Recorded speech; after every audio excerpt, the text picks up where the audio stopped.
কলার মোচা ভাজি করেছিলাম, খেতে ভীষণ মজা হয়েছিল। হ্যালো এভরিওয়ান, আসসালামু আলাইকুম, welcome to my new video. সবাই কেমন আছেন? আশা করছি ভালোই আছেন। সকাল সকাল চলে গিয়েছিলাম কলার মোচা আনতে। এই তো গাছ থেকে মোচা পেড়ে নিয়েছি। আর শীতের সকাল, ওয়েদারটা ভীষণ সুন্দর ছিল। এই তো কলার মোচাগুলো পাড়া হয়ে গিয়েছে।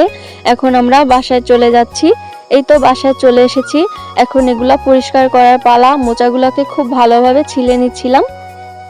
কলার মোচা ভাজি খেতে যেরকম মজা, এটা প্রসেস করতেও খুবই কষ্ট।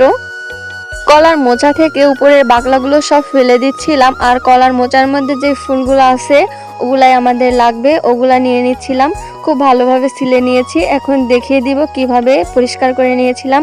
এই যে ফুলের মধ্যে একটা ডাটের মতো থাকে শক্ত, ওটা ফেলে দিতে হয়। ওটা থাকলে খাওয়া যায় না, খেতেও তো একটা ভালো লাগে না। এরকম করে সবগুলো ফুল ভালোভাবে বেছে নিচ্ছিলাম।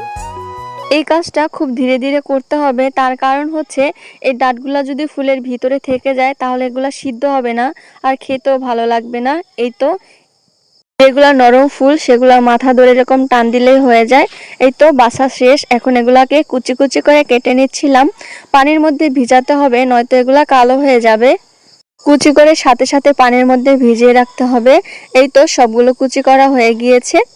এখন খুব ভালোভাবে আলতো হাতে ধুয়ে নিচ্ছি। দেখুন কতগুলা কষ বের হয়েছে। এরকম করে 2-3 বার পানি পাল্টে ধুয়ে নিয়েছি।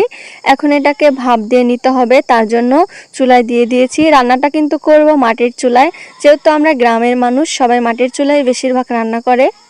মোচার মধ্যে দিয়ে দিয়েছি সামান্য পরিমাণে হলুদ। হলুদ বেশি দেওয়া যাবে না, তাহলে কালারটা নষ্ট হয়ে যাবে। আর দিয়ে দিয়েছিলাম মসুর ডাল। এই তো হালকা ভাপিয়ে নিয়েছি। এখন চুলা থেকে নামিয়ে নিচ্ছি। এই তো দেখুন, এখন এটাকে ভাজি করার পালা। তার জন্য কড়াইতে দিয়ে দিয়েছি পরিমাণ মতো তেল, তারপরে দিয়ে দিয়েছি পরিমাণ মতো পেঁয়াজ কুচি, আর হচ্ছে কয়েকটি কাঁচামরিচ। এখন দিয়ে দিচ্ছি মোচাগুলো, আর দিয়ে দিচ্ছি লবণ, হলুদের গুঁড়ো। এখন লাস্টে দিয়ে দিচ্ছি জিরের গুঁড়ো। এটা দিলে খুব সুন্দর একটা ফ্লেভার বের হয়, সেজন্য এটা দেওয়া। এই তো কলার মোচা ভাজি রেডি। এখন সকাল সকাল গরম ভাতের সাথে খেয়ে নিচ্ছিলাম।